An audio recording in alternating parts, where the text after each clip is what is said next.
ഞങ്ങൾ ഒരു 10, 12, 14 ആ ഒരു കാറ്റഗറിയിൽപ്പെട്ട കുട്ടികളെയാണ് ഞങ്ങൾ തിരഞ്ഞെടുത്തിട്ട് ഞങ്ങൾ വളർത്തിക്കൊണ്ടുവരാൻ ഉദ്ദേശിക്കുന്നത്. നമ്മൾ ഉൾഗ്രാമങ്ങളിൽ പോയിട്ട് കുട്ടികളെ കണ്ടെത്തി അവരെ ഏറ്റവും മികച്ച അക്കാദമികളിലേക്ക് എത്തിച്ചിട്ട് അവരുടെ എല്ലാ ചിലവുകളും നമ്മൾ വഹിച്ച് ആ കുട്ടികളുടെ ഭാവി എന്ന് വെച്ച് കഴിഞ്ഞാൽ നമ്മുടെ ഫുട്ബോളിൻ്റെ ഭാവി മുന്നോട്ടേക്ക് കൊണ്ടുപോകാം. വൈശാഖ് നമ്മുടെ ആംപ്യൂട്ടി ഇന്ത്യൻ ടീം ക്യാപ്റ്റനാണ്. മിക്കവാറും എല്ലാ ഇൻ്റർവ്യൂവിലും പറയുന്നൊരു കാര്യമുണ്ട്, നമ്മുടെ PT പീരീഡിൽ ഒരു മാത്സ് ടീച്ചർ വന്നു കഴിഞ്ഞാൽ ഇപ്പോഴും ഒരു സ്പോർട്സ് ഇവൻറ്റിൻ്റെ അതിൻ്റെ സാധ്യതകളെ മനസ്സിലാക്കുന്നില്ല, അതിനുള്ളൊരു ഓപ്പർച്യൂണിറ്റികളെ മനസ്സിലാക്കാത്തതുകൊണ്ടാണ് ഇന്ത്യയിൽ വളരുന്നത്. അതുമാത്രമല്ല, പകരം സ്പോർട്സിൽ എത്ര കരിയർ ഉണ്ട്, അതെങ്ങനെ കൊണ്ടുവരാം. നമ്മുടെ പ്രധാനമായിട്ടും ഇന്ത്യയിലോ കേരളത്തിലോ എവിടെയും ആരും പ്രൊമോട്ട് ചെയ്യുന്നില്ല. എല്ലാവർക്കും വേണ്ടത് എന്താണ്, എൻ്റെ മകൾ അല്ലെങ്കിൽ എൻ്റെ മകൻ SLCയിൽ ഫുൾ A+ അടിക്കണം, അല്ലെങ്കിൽ +2 ഫുൾ A+ അടിക്കണം. പകരം എൻ്റെ മകൻ ഒരു ഫുട്ബോൾ ഇവൻറ്റിൽ മുകളിലേക്ക് കയറി വരുന്നത് കേൾക്കാനൊന്നും താല്പര്യമില്ല. നമ്മൾ വർഷങ്ങൾക്ക് ശേഷമാണ് നമ്മൾ സന്തോഷ് ട്രോഫി കപ്പടിച്ചത് കേരളത്തിൽ. അതെ, എത്ര പ്ലേയേഴ്സിൻ്റെ പേര് നിങ്ങൾക്കറിയാം? അപ്പോൾ സ്വന്തം നാട്ടിലത്തെ ആളുകളല്ലാതെ തൊട്ടപ്പുറത്തെ നാട്ടുകൾ ആരും ഒരു ഫ്ലെക്സോ ബോർഡോ അല്ലെങ്കിൽ ഒരു കട്ടൗട്ടോ വെക്കാൻ റെഡിയല്ല. ഇത് ഫുട്ബോളിനെ മാത്രം ബേസ് ചെയ്തിട്ടുള്ള സംഭവമല്ല. ഞാൻ മെസ്സി ആരാധകനാണ് അല്ലെങ്കിൽ റൊണാൾഡോ ആരാധകനാണ്, ഞാൻ ആരാധിക്കുന്നുണ്ട്, അത് ഓക്കെ. നേരെ തിരിച്ച് ആരാധകർ തിരിച്ച് നമ്മളോട് ചോദിക്കുന്നൊരു ചോദ്യമുണ്ട്, ഇവിടെ ഞങ്ങൾ ആരെ ആരാധിക്കണം അല്ലെങ്കിൽ ആരാണുള്ളത്. അങ്ങനത്തെ കുട്ടികളെ നമ്മൾ വളർത്തിയെടുക്കണമെങ്കിൽ അതിനനുസരിച്ചുള്ള ഒരു സ്പോർട്സ് കൾച്ചർ നമ്മൾ ഉണ്ടാക്കണം ഇന്ത്യയിൽ.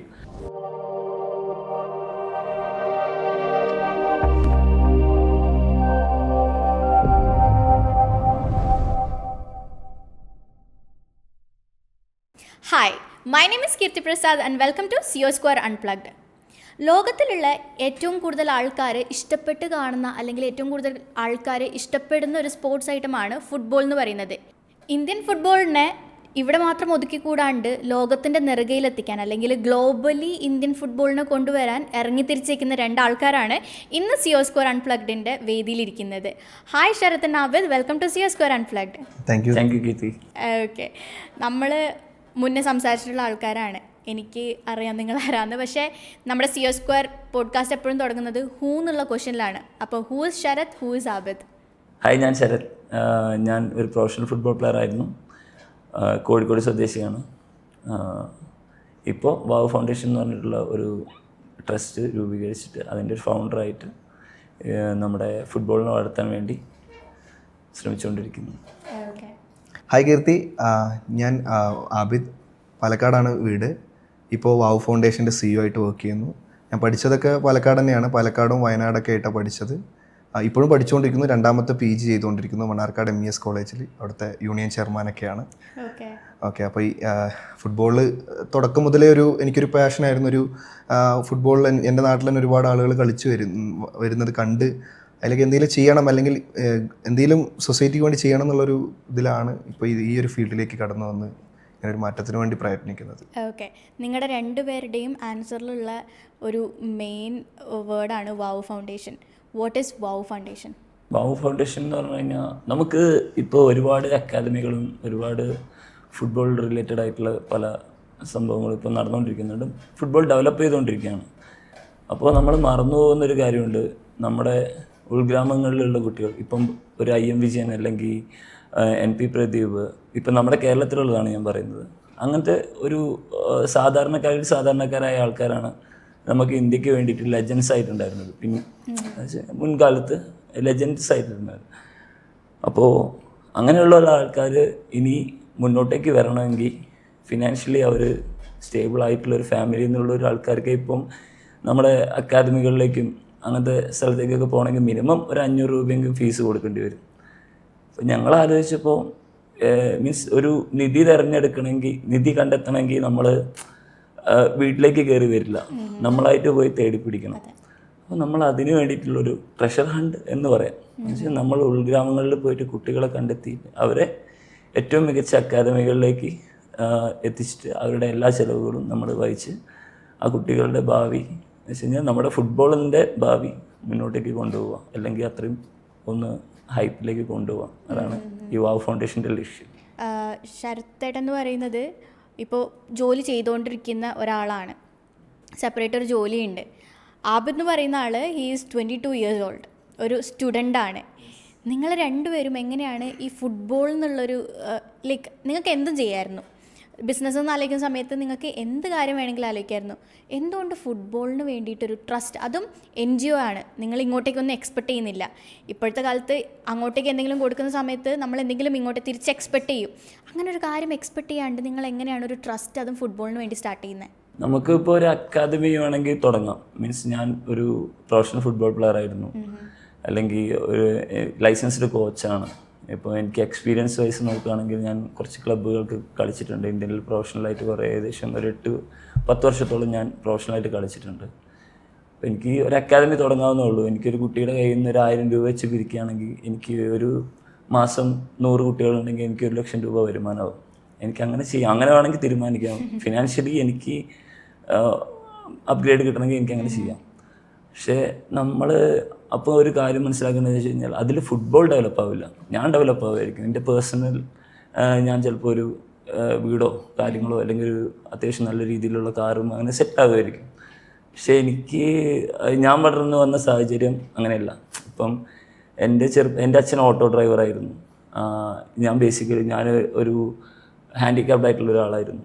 ഞാൻ 10ാമത്തെ വയസ്സിലാണ് ഞാൻ നടക്കാൻ തുടങ്ങിയത്. അത് കഴിഞ്ഞിട്ട് ഞാൻ പ്രൊഫഷണൽ ഫുട്ബോളിലേക്ക് വരുമ്പോൾ എൻ്റെ അച്ഛൻ കുറേ കഷ്ടപ്പെട്ടിട്ടുണ്ട്. എൻ്റെ ഫിനാൻഷ്യലി ഇപ്പോൾ ഒരു ബൂട്ട് മേടിക്കണമെങ്കിൽ ആ ടൈമിൽ തന്നെ 500 രൂപ അങ്ങനെ എന്തെങ്കിലും വേണം.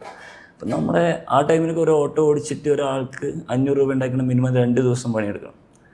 അപ്പോൾ അങ്ങനെ നമ്മൾ സപ്പോർട്ട് ചെയ്തിട്ടുള്ള ഒരാൾ ഇപ്പോഴത്തെ കണ്ടീഷനിൽ ഇപ്പം നമ്മൾക്കൊരു നല്ല ബൂട്ട് മേടിക്കണമെങ്കിലും അല്ലെങ്കിൽ നല്ലൊരു അക്കാദമിയിലേക്ക് കൊണ്ടുവിടണമെങ്കിലും നമ്മുടെ അച്ഛന് അത്രയും പൈസ ഉണ്ടാവണം. ഇപ്പോഴത്തെ കാലത്ത് എനിക്കൊന്നും ചിന്തിക്കാൻ പറ്റില്ലത്. മീൻസ് ഇപ്പോഴത്തെ ജനറേഷനിലാണ് ഞാൻ ജനിച്ചിട്ടുണ്ടായിരുന്നെങ്കിൽ എനിക്കൊരു അക്കാദമിയോ അല്ലെങ്കിൽ ഒരു ക്ലബ്ബോ എനിക്ക് ചിന്തിക്കാൻ പറ്റില്ല. പിന്നെ ഒരു ഹാൻഡിക്യാപ്ഡ് ഉണ്ടായിരുന്ന ഞാൻ ഒരു നല്ല അക്കാദമിയിൽ നിന്ന് ചിലപ്പം വളർന്ന് വരാനും ചാൻസ് കുറവാണ്. പക്ഷെ അല്ലാതെ തന്നെ ഇഷ്ടംപോലെ അക്കാദമികളുണ്ട്. അപ്പോൾ ഇങ്ങനത്തെ ഒരാളെ എന്തിനാണ് എടുക്കുന്നതെന്ന് ആ അക്കാദമിയിലുള്ള ആൾക്കാർ ചിന്തിക്കും. പക്ഷെ ആ ടൈമിൽ എന്താ വെച്ച് കഴിഞ്ഞാൽ നമുക്കൊരു ഓപ്പർച്യൂണിറ്റി, ശരി വാ നമുക്ക് നോക്കാം എന്ന് പറയാൻ നമുക്ക് കോച്ചസ് ഉണ്ടായിരുന്നു. ഇപ്പോഴത്തെ കോച്ചസ് ഇല്ല എന്നല്ല, കോച്ചസ് ഒരുപാടായി, അക്കാദമികൾ ഒരുപാടായി. സോ ഞങ്ങൾ ഉദ്ദേശിക്കുന്നത് ഈ ഫിനാൻഷ്യൽ സപ്പോർട്ട്, അല്ലെങ്കിൽ നമുക്ക് ഇപ്പോൾ എൻ്റെ അച്ഛൻ അനുഭവിച്ച ഒരു സംഭവം ഇനിയുള്ള കുട്ടികൾക്കോ അല്ലെങ്കിൽ അങ്ങനെ ഉണ്ടാവരുത്. നമ്മൾ മാക്സിമം അവരെ സപ്പോർട്ട് ചെയ്യുക. അത് ട്രസ്റ്റ് ത്രൂ ആണെങ്കിൽ നമുക്ക് ഫിനാൻഷ്യൽ ബെനിഫിറ്റ് ഇല്ല. നമുക്ക് ട്രസ്റ്റ് ത്രൂ നമുക്ക് ഡൊണേഷൻസാണ് നമ്മൾ മേടിക്കുന്നതും നമ്മൾ കൊടുക്കുന്നതും. നമ്മൾ സാധാരണക്കാരായ ആൾക്കാർക്ക് നമ്മൾ ഇത് കൊടുക്കുന്നു, അവരെ അകത്തുനിന്ന് പുറത്തേക്ക് നമ്മൾ കൊണ്ടുവരുന്നു. അതാണ് നമ്മൾ ഉദ്ദേശിക്കുന്നത്. ഓക്കെ. ഇന്ത്യയിൽ 300 മില്യണിലധികം ആൾക്കാർ ഫുട്ബോൾ മാച്ചസ് കാണുന്നുണ്ട്. പക്ഷേ എത്രത്തോളം ആൾക്കാർ ഫുട്ബോൾ എന്നുള്ള കരിയറിലേക്ക് പോകുന്നുണ്ടെന്ന് ചോദിച്ചാൽ വളരെ കുറവ് ആൾക്കാരേ ഉണ്ടാവുള്ളൂ. ഫുട്ബോൾ എന്ന് പറയുന്നത് ചുരുങ്ങിക്കൂടിയിരിക്കുന്നത് സ്ക്രീനിന് മുന്നിൽ മാത്രമാണ്. എന്തുകൊണ്ട് ഇന്ത്യൻ ഫുട്ബോൾ വളരുന്നില്ല? എന്തുകൊണ്ടാണ് ഇന്ത്യൻ ഫുട്ബോൾ വളരാത്തതിൻ്റെ ഒരു പ്രധാനപ്പെട്ട കാര്യം എന്ന് പറയുന്നത്, ഇപ്പോൾ നമുക്ക് മറ്റു രാജ്യങ്ങൾ എടുത്തു നോക്കുകയാണെങ്കിൽ ഇപ്പോൾ യൂറോപ്പിൽ പോയിട്ട് ഒരിക്കലും ക്രിക്കറ്റ് തുടങ്ങാൻ പറ്റില്ല. കാരണം എന്താ വെച്ചാൽ അവിടെ ഒരു കൾച്ചറില്ല. പക്ഷേ അതുപോലെ തന്നെ വ്യത്യസ്ത രാജ്യങ്ങളിൽ അവിടെ ഒരു കൾച്ചർ വരണം, അതായത് ആ ഒരു സ്പോർട്സ് ഇവൻറ്റിൻ്റെ കൾച്ചർ വരണം. ഇന്ത്യയിൽ ആ കൾച്ചർ ഉണ്ട്, പക്ഷേ ആ കൾച്ചറിനെ പ്രൊമോട്ട് ചെയ്യാൻ ആളുകളില്ല. നല്ലൊരു സ്പോർട്സ് കൾച്ചറുള്ള അല്ലെങ്കിൽ ഫുട്ബോൾ നല്ലൊരു കൾച്ചറുള്ള ആളുകളാണ് ഏകദേശം 300 മില്യൺ. ഇപ്പോൾ കഴിഞ്ഞ ഫിഫ വേൾഡ് കപ്പ് കണ്ടതിലൊരു വലിയൊരു ശതമാനം ആളുകൾ ഇന്ത്യയിൽ നിന്നുള്ള ആളുകളാണ്. ഇത്രയും വലിയ കൾച്ചറുള്ള ഒരു സ്പോർട്സ് കൾച്ചറുള്ള ഒരു ഇന്ത്യയിൽ മെയിനായിട്ടുള്ള റീസൺ എന്ന് പറയുന്നത് ഇപ്പോഴും ഒരു സ്പോർട്സ് ഇവൻറ്റിൻ്റെ അതിൻ്റെ സാധ്യതകളെ മനസ്സിലാക്കുന്നില്ല, അതിനുള്ളൊരു ഓപ്പർച്യൂണിറ്റികളെ മനസ്സിലാക്കാത്തതുകൊണ്ടാണ് ഇന്ത്യയിൽ വളരുന്നത്. അത് മാത്രമല്ല, ഇപ്പോൾ നമ്മൾ എല്ലാവരും ഇതിൻ്റെ കരിയർ എന്താണ് എന്നുള്ളത് നാട്ടുമ്പുറങ്ങളിലുള്ള സാധാരണ അമ്മമാരായാലും സാധാരണ അച്ഛന്മാരായാലും അവരുടെ മക്കളിനോട് സ്പോർട്സിൻ്റെ കരിയർ എന്താണെന്ന് പറഞ്ഞ് മനസ്സിലാക്കാൻ അവരും തയ്യാറല്ല, പഠിപ്പിക്കുന്ന ടീച്ചേഴ്സും തയ്യാറല്ല. അവരിപ്പോഴും തയ്യാറാവുന്ന എന്താണ്, അടുത്ത +2 എന്ത് പഠിക്കുക, അടുത്ത ഡിഗ്രി എന്ത് പഠിക്കുക, അടുത്ത ജോലി എന്ത് ചെയ്യാം എന്നുള്ള അത് മാത്രമാണ്. പകരം സ്പോർട്സിൽ എത്ര കരിയർ ഉണ്ട്, അതെങ്ങനെ കൊണ്ടുവരാം, ആ കരിയർ എങ്ങനെ ആ കുട്ടികളിലേക്ക് കൊടുക്കാമെന്ന് ഗവൺമെൻറ്റും അതിലേക്ക് ഇനിഷ്യേറ്റീവ് എടുക്കുന്നില്ല. ഗവൺമെൻറ് ആയാലും മറ്റു ആളുകളും അതൊക്കെ ഒരു മാറ്റം വരണം. അതുകൊണ്ടാണ് ശരിക്കും ഇന്ത്യൻ ഫുട്ബോൾ വളരാത്തതിൻ്റെ മെയിൻ റീസൺ എന്ന് പറയുന്നത്. ഓക്കെ. ഇപ്പോൾ സാധ്യതകളെക്കുറിച്ച് അറിയുന്നില്ല എന്ന് പറഞ്ഞു. വാവുവിന് എങ്ങനെയാണ് ആ പ്രസ്താവനയെ മാറ്റിമറിക്കാൻ പറ്റുക? സാധ്യതകളെക്കുറിച്ച് നിങ്ങൾ എങ്ങനെയാണ് ഒരു സ്റ്റുഡൻറ്റിനെ എഡ്യൂക്കേറ്റ് ചെയ്യുക? ഞങ്ങൾ വളരെ യങ് ആയിട്ടുള്ള മീൻസ് ഞങ്ങൾ ഒരു 10, 12, 14 ആ ഒരു കാറ്റഗറിയിൽപ്പെട്ട കുട്ടികളെയാണ് ഞങ്ങൾ തിരഞ്ഞെടുത്തിട്ട് ഞങ്ങൾ വളർത്തിക്കൊണ്ടുവരാൻ ഉദ്ദേശിക്കുന്നത്. അപ്പം നമുക്ക് എന്താ വേണ്ടത് വെച്ച് കഴിഞ്ഞാൽ ആ ഒരു ചെറിയ സ്റ്റേജിൽ തന്നെ മീൻസ് 10ൽ താഴെയുള്ള കുട്ടികളെ നമ്മൾക്ക് വളർത്തിയെടുക്കാൻ പറ്റിക്കഴിഞ്ഞാൽ ആ കുട്ടി ഒരു 15 വർഷമൊക്കെ ആകുമ്പോഴേക്കും ഏകദേശം ഒരു 25 വയസ്സാകുമ്പോഴേക്കും ആ കുട്ടി ആ പ്രൊഫഷണലിൻ്റെ അങ്ങേറ്ററ്റം എത്തിയിരിക്കും. പിന്നെ ഞങ്ങൾ എത്തിക്കാൻ പോകുന്ന അക്കാദമികൾ നമുക്കിപ്പോൾ അറിയാം, ഈ ഇന്ത്യയിൽ ഒരുപാട് അക്കാദമികളുണ്ട്. ഇപ്പം എനിക്കൊരു ലൈസൻസ് ഉണ്ടെങ്കിൽ എനിക്കൊരു അക്കാദമി തുടങ്ങാം. ഇപ്പോൾ തൊട്ട വീട്ടിൽ അപ്പുറത്തെ ഒരാൾക്കൊരു ലൈസൻസ് ഉണ്ടെങ്കിൽ ആൾക്കും അക്കാദമി തുടങ്ങാം. ആരാണെന്ന് വെച്ച് കഴിഞ്ഞാൽ ഞാൻ ലൈസൻസുള്ള കോച്ചാണെന്ന് പറയും. ഇപ്പോൾ നമുക്ക് ട്രാഫിക്കിൽ ഇപ്പോൾ നമുക്ക് ഒരു ലൈസൻസ് ഇപ്പോൾ നമുക്ക് തന്നെ അറിയാലോ, വണ്ടി ഓടിക്കാൻ അറിയാത്തവർക്ക് വരെ ലൈസൻസ് ഉള്ള കാലമാണ്. സെയിം ഇതേപോലെ തന്നെയാണ് നമ്മുടെ കോച്ചസിൻ്റെ അവസ്ഥയും. എല്ലാ കോച്ചസിനും ട്രെയിനിങ് പ്രോപ്പറായിട്ട് ചെയ്യാൻ അറിയണമെന്നില്ല. ചിലപ്പോൾ അവർക്ക് എക്സ്പീരിയൻസ് വളരെ കുറവായിരിക്കും. മീൻസ് ചില എന്താ പറയുക, ആർക്ക് ചെന്നാലും ഒന്ന് ശ്രമിച്ചാൽ കിട്ടാവുന്ന കാര്യമാണ് ഈ ലൈസൻസ്. നമ്മുടെ പാരൻസ് ഇപ്പം ഞാൻ മുന്നേയും പല പ്രാവശ്യം പറഞ്ഞിട്ടുണ്ട്, നമ്മുടെ പാരൻസ് നമ്മുടെ കുട്ടികൾക്ക് വേണ്ടിയിട്ട് ഏറ്റവും നല്ല ബെസ്റ്റ് ആയിട്ടുള്ള സ്കൂൾ സെലക്ട് ചെയ്യുന്നുണ്ട്. ഇപ്പം നമ്മുടെ കുട്ടീനെ മീൻസ് ഭക്ഷണം മേടിച്ചു കൊടുക്കുകയാണെങ്കിൽ ഏറ്റവും ബെസ്റ്റ് ഹോട്ടലിന് അല്ലെങ്കിൽ എല്ലാം ബെസ്റ്റ് സെലക്ട് ചെയ്യുന്ന കുട്ടികൾക്ക് ഒരു അക്കാദമി പോകുമ്പോഴും ഇപ്പോൾ സ്പോർട്സ് എന്ന എല്ലാ ഇവൻറ്റുമാണ് ഞാൻ പറയുന്നത്, ഫുട്ബോൾ മാത്രമല്ല, നമ്മൾ അത്ലറ്റ് ആയാലും എന്തായാലും അവർക്ക് വിടുന്ന ആ അക്കാദമിയിലെ കോച്ചസിന് എന്ത് എക്സ്പീരിയൻസ് ആണ് ഉള്ളത് എന്ന് അന്വേഷിച്ചിട്ട് മീൻസ് അതൊരു ബ്രാൻഡാണോ, മീൻസ് ബ്രാൻഡ് ആർക്ക് വേണമെങ്കിലും ചെയ്യാം. ഇപ്പോൾ സോഷ്യൽ മീഡിയ അത്രയും ഹൈപ്പ് ഉള്ളത് കൊണ്ട് എനിക്ക് എന്നെ തന്നെ ബ്രാൻഡ് ചെയ്യാൻ പറ്റുന്നതാണ്. അപ്പം നമുക്ക് ആദ്യം നമ്മുടെ പാരൻസ് ഏത് അക്കാദമിയിലേക്ക് വിടണം എന്നുള്ളത് നമ്മൾ ചൂസ് ചെയ്യാൻ ഒരു ഇത് കാണിക്കണം. എന്ന് വെച്ചാൽ ചെറിയൊരു കുട്ടി, ഒരു 10 വയസ്സ് താഴെയുള്ള ഒരു കുട്ടിക്ക് ഒരു കാരണവശാലും അറിയില്ല എനിക്ക് ഇതാണ് ബെസ്റ്റ് അക്കാദമി, അല്ലെങ്കിൽ നമ്മൾ എവിടെ കൈ പിടിച്ച് കൊണ്ടുപോയി വിടുന്നോ അതാണ് അവരുടെ ഡെസ്റ്റിനേഷൻ. സോ നമ്മുടെ പാരൻസ് കൂടി സൂക്ഷിക്കേണ്ട ഒരു കാര്യമാണ്. ഇപ്പോൾ ഏജ് കാറ്റഗറി പറഞ്ഞല്ലോ, 10 മുതൽ ആ ഒരു പ്രായം തൊട്ടാണ് നിങ്ങൾ കുട്ടികളെ ഫോസ്റ്റർ ചെയ്യാൻ ഉദ്ദേശിക്കുന്നത്. ഐ റിമെമ്പർ ഞാൻ പഠിക്കുന്നൊക്കെ കാലത്ത് PT എന്നുള്ള പീരീഡ് ഉണ്ടല്ലോ, ആ പീരീഡ് ഞങ്ങൾക്കില്ല. ബിക്കോസ് ആ പീരീഡിൽ വേറെ ഏതെങ്കിലും സബ്ജക്റ്റ് ചൂസ് ചെയ്യും. എനിക്ക് തോന്നുന്നു ഞാൻ പഠിച്ചത് കർണാടകയിലാണ്, എനിക്ക് തോന്നുന്നു കേരളത്തിലും ഇതേ സെയിം അവസ്ഥ തന്നെയാണ്. എന്തുകൊണ്ടാണ് എഡ്യൂക്കേഷൻ സിസ്റ്റത്തിൽ സ്പോർട്സിന് ഒരു പ്രാധാന്യം ഇല്ലാത്തത്, അല്ലെങ്കിൽ എന്തുകൊണ്ടാണ് പ്രാധാന്യം കുറഞ്ഞു പോകുന്നത്? അതിപ്പോൾ നമ്മുടെ SR വൈശാഖ് നമ്മുടെ ആംപ്യൂട്ടി ഇന്ത്യൻ ടീമിൻ്റെ ക്യാപ്റ്റനാണ്. മിക്കവാറും എല്ലാ ഇൻ്റർവ്യൂവിലും പറയുന്നൊരു കാര്യമുണ്ട്, നമ്മുടെ PT പീരീഡിൽ ഒരു മാത്സ് ടീച്ചർ വന്നു കഴിഞ്ഞാൽ അപ്പോൾ നമ്മുടെ പാരൻസിന് അത്രയും സന്തോഷമാണ്, ആ കുട്ടിക്ക് ആ ക്ലാസ് കൂടി എക്സ്ട്രാ കിട്ടിയല്ലോ. മീൻസ് ആ കുട്ടി ഫിസിക്കലി മീൻസ് ആ PT പീരീഡ് ആയിരിക്കും ചിലപ്പോൾ ആ കുട്ടി ഫിസിക്കലി കുറച്ച് ഒന്ന് അനങ്ങി ആ കുട്ടിക്കൊരു കണ്ടീഷൻ കുറച്ചുകൂടി ബെറ്റർ ആവുന്നൊരു പീരീഡ്, ആക്റ്റീവ് ആവുന്ന ടൈം. നമ്മൾ ആ പീരീഡ് കൂടി നമ്മൾ ആ കുട്ടീനെ പിടിച്ചിട്ട് നമ്മൾ ഒരു റൂമിൻ്റെ ഉള്ളിൽ അടച്ചിരുത്തുകയാണ്.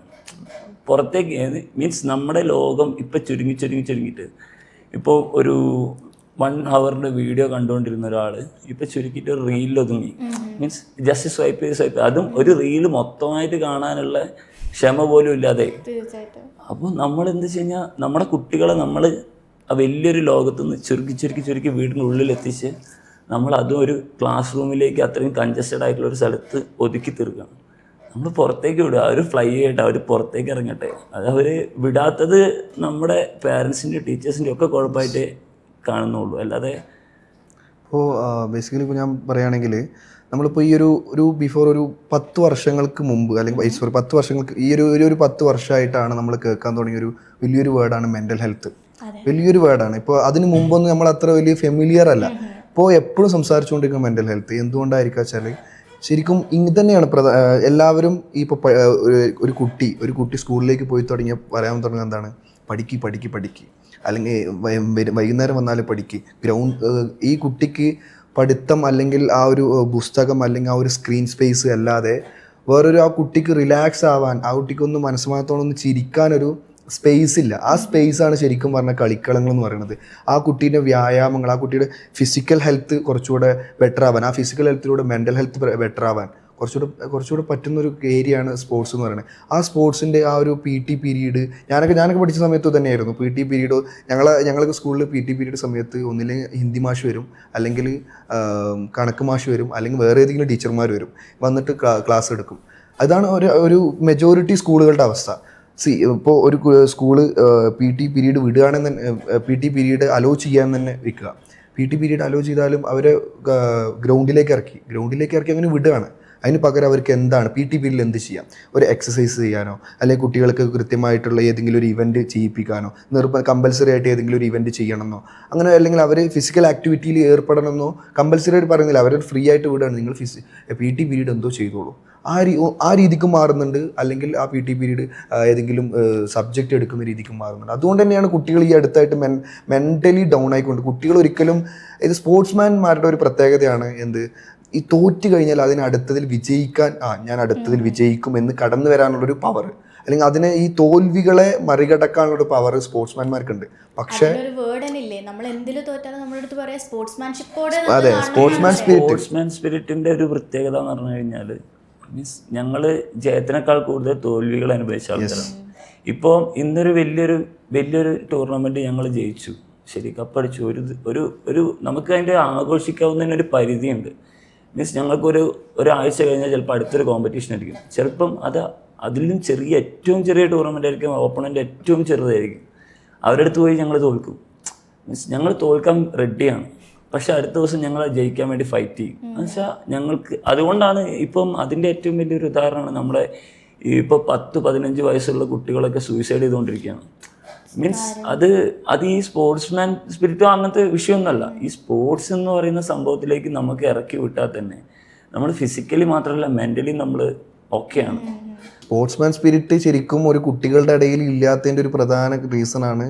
അതുകൊണ്ടാണ് ശരിക്കും പറഞ്ഞാൽ ഇപ്പോഴൊക്കെ സൂസൈഡുകൾ അല്ലെങ്കിൽ വേറെ എന്തെങ്കിലുമൊക്കെ കണ്ടു കുട്ടികൾ ശരിക്കും മെൻ്റലി ഡൗൺ ആയിട്ട് ഒരു മൂലയ്ക്ക് മാറി നിൽക്കുന്ന ഒരവസ്ഥയിലേക്ക് കടന്നു പോയിക്കൊണ്ടിരിക്കുന്നത്. സ്പോർട്സ്മാൻ സ്പിരിറ്റ് തന്നെ സ്വാഭാവികമായിട്ട് കുട്ടികൾ കടന്നു വരും, പുതിയതിലേക്ക് കടന്നു വരും, കുട്ടികൾ ഹെൽത്ത് വൈസ് ഓക്കെ ആവും.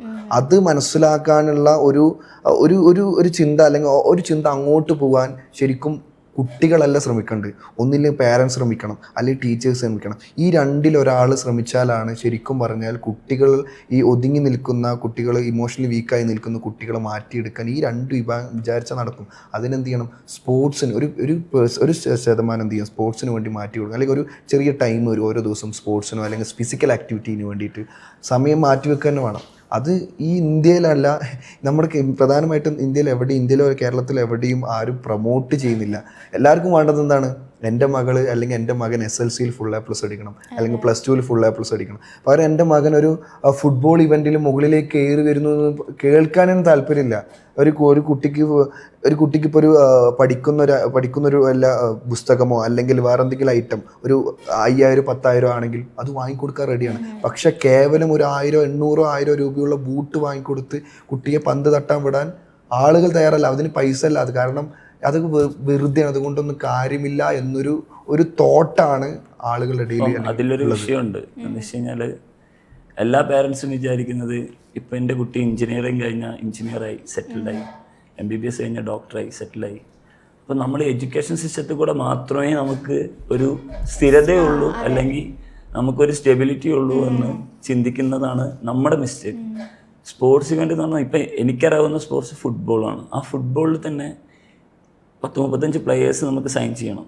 ആ സൈൻ ചെയ്യുന്ന ഏറ്റവും ലാസ്റ്റ് പ്ലെയർക്ക് കൂടി, ഇപ്പോൾ പ്രൊഫഷണൽ കളിക്കുകയാണെങ്കിൽ ഏറ്റവും ലാസ്റ്റ് പ്ലെയർക്ക് കൂടെ നമ്മുടെ ഇന്ത്യയിൽ ഇപ്പോൾ ഒരു നല്ലൊരു ഡോക്ടർ മേടിക്കുന്ന പൈസേനേക്കാളും കൂടുതൽ വരുമാനമുണ്ട്. പിന്നെ അത് കഴിഞ്ഞിട്ട് ഒഫീഷ്യൽസ് ഉണ്ട്. എന്ന് വെച്ച് കഴിഞ്ഞാൽ ഈവൻ റഫറി നിൽക്കുന്ന ആൾക്ക് വരെ നമ്മളെ ഇവിടുത്തെ പ്രൊഫഷണൽ ഡോക്ടേഴ്സ്, എസ്റ്റാബ്ലിഷ്ഡ് ആയിട്ടുള്ള ഡോക്ടേഴ്സിനേക്കാളും പൈസ മേടിക്കുന്ന റഫറീസ് ഉണ്ട്. അല്ലെങ്കിൽ ബാക്കി ഇഷ്ടം പോലെ. എന്ന് വെച്ച് കഴിഞ്ഞാൽ ഈ ഫുട്ബോളിൽ തന്നെ ഒരുപാട് വേക്കൻസി ഉണ്ട്. കോച്ച്, അസിസ്റ്റൻറ്റ് കോച്ച്, മാനേജർ, ഇനി എന്തിന് ഫോട്ടോഗ്രാഫർ, അത് ഇതെന്ന് പറഞ്ഞിട്ട് നമുക്ക് ഇഷ്ടം പോലെയുണ്ട്. അപ്പോൾ ഈ ഫീൽഡ് തിരഞ്ഞെടുക്കാൻ എന്ന് പറഞ്ഞു കഴിഞ്ഞാൽ ഇതൊരു പ്രൊഫഷൻ അല്ല എന്ന് നമ്മൾ ഇന്ത്യക്കാരുടെ തെറ്റിദ്ധാരണയാണ്. സ്പോർട്സ് എന്ന് പറയുന്നത് ഒരു പ്രൊഫഷനാണ്. നമുക്കെപ്പോഴും എന്ന് വെച്ച് കഴിഞ്ഞാൽ ഇനി ഇഞ്ചുറി ആയി കഴിഞ്ഞാൽ നമ്മുടെ കരിയർ നിൽക്കും. എനിക്ക് ഇഞ്ചുറി ആയിട്ട് ഞാൻ റിക്കവറായി എത്രയോ തവണ കളിച്ചിട്ടുണ്ട്. ഇഞ്ചുറി എന്ന് പറയുന്നത് ഇപ്പം നമുക്ക് സാധാരണ സംഭവിക്കാവുന്ന ഒരു കാര്യമാണ്.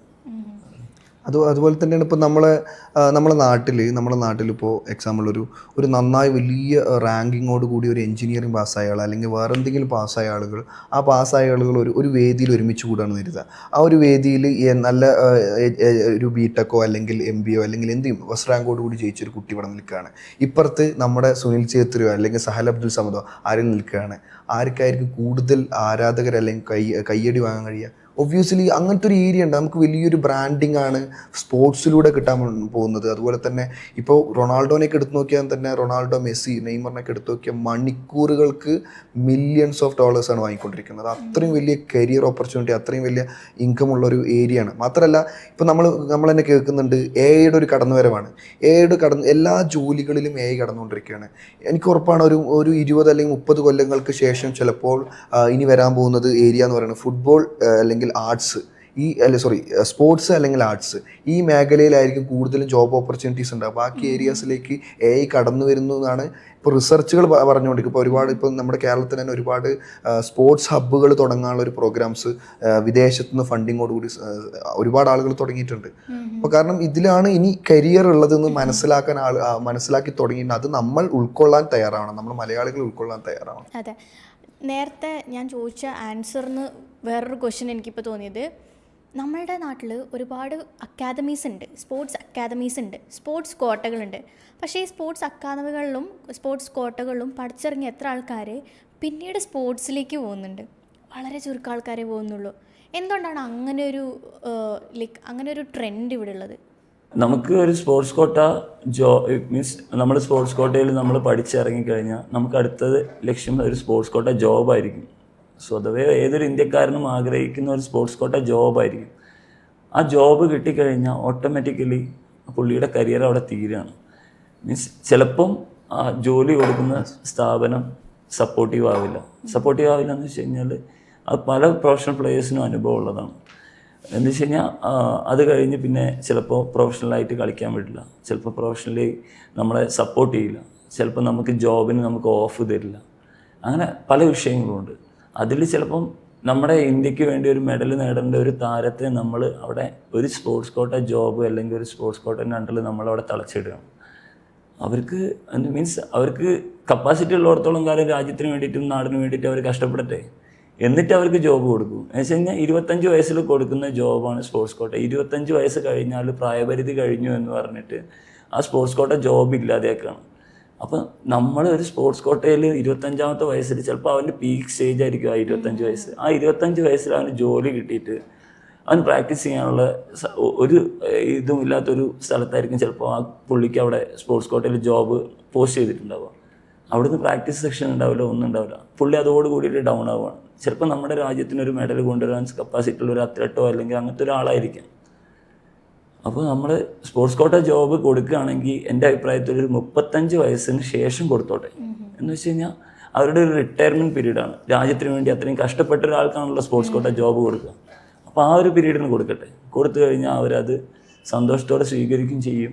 അവർ ബാക്കിയുള്ള കാലം നല്ല ആത്മാർത്ഥമായിട്ട് ഗവൺമെൻറ്റിനോ വേണ്ടിയിട്ട് അത്രയും നല്ല സേവനങ്ങൾ ചെയ്യുകയും ചെയ്യും.